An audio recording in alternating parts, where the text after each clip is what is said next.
या ठिकाणी सांगोला सार्वत्रिक निवडणूक नुकतीच काल पार पडलेली आहे।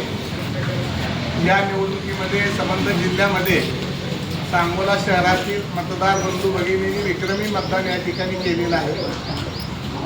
या शहराच्या विकासासाठी शेतकरी कामगार पक्ष, भारतीय जनता पार्टी आणि मी असं आम्ही तिघांनी मिळून सांगोला शहर विकास आघाडीची स्थापना केली आणि या सांगोला शहराच्या विकासासाठी एक नवीन मॉडेल तयार करायचं ठरवलं आणि आम्ही जनतेच्या समोर गेलो।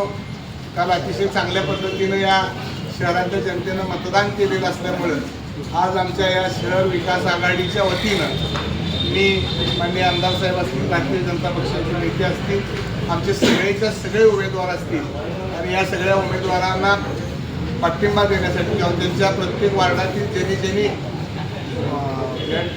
ज्याच्या प्रभागाची जबाबदारी घेतलेली आहे या सगळी मंडळी या ठिकाणी उपस्थित आहेत।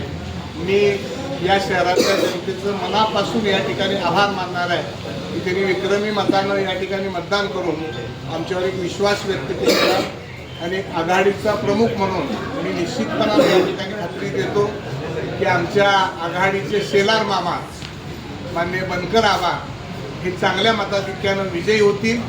त्याचबरोबर आमचे 23च्या 23 उमेदवार हेही चांगल्या मतानं विजयी होतील आणि आमच्या शहर विकास आघाडीच्या माध्यमातून आम्ही विकासाची बांधिलकी आहे ती या शहराची पूर्ण करू। त्याबद्दल पुन्हा एकदा या जनतेचा आभार मानून धन्यवाद। यानंतर आपले आमदार साहेब 2 मिनिटं आभार मानतील।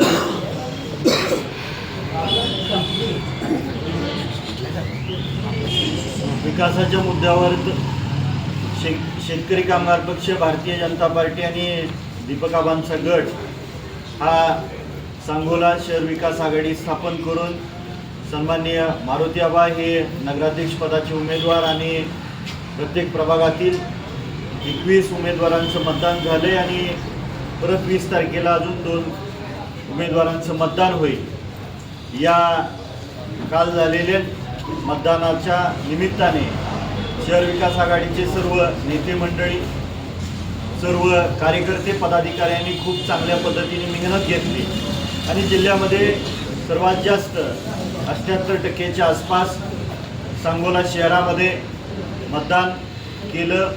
त्याबद्दल सर्व मतदार माता भगिनी, वडीलधारी मंडळी, तरुण सहकाऱ्यांचं मनापासून आभार मानेन आणि जो विश्वास सन्माननीय मुख्यमंत्री साहेब, सन्माननीय पालकमंत्री साहेब यांनी विकासाचा दिला आणि त्या विकासाच्या मुद्द्यावरती सर्वांनी चांगल्या पद्धतीने मतदान केलं त्याबद्दल सर्वांचं परत एकदा आभार मानतो आणि निश्चितपणे 21 तारखेला सन्माननीय मारुती आबा हे नगराध्यक्ष पदाचे उमेदवार चांगल्या फरकाने निवडून येतील आणि 23च्या 23 उमेदवार राहिलेले 2 प्रभागातील 2 उमेदवारांचं मतदान 20 तारखेला झाल्यानंतर 21 तारखेला 23च्या 23 शहर विकास आघाडीचे उमेदवार चांगल्या फरकाने निवडून येतील हा विश्वास आहे। आपण सर्वजणाला त्याबद्दल पत्रकार बंधूंचेही मनापासून अंतःकरणपूर्वक आभार मानतो। धन्यवाद।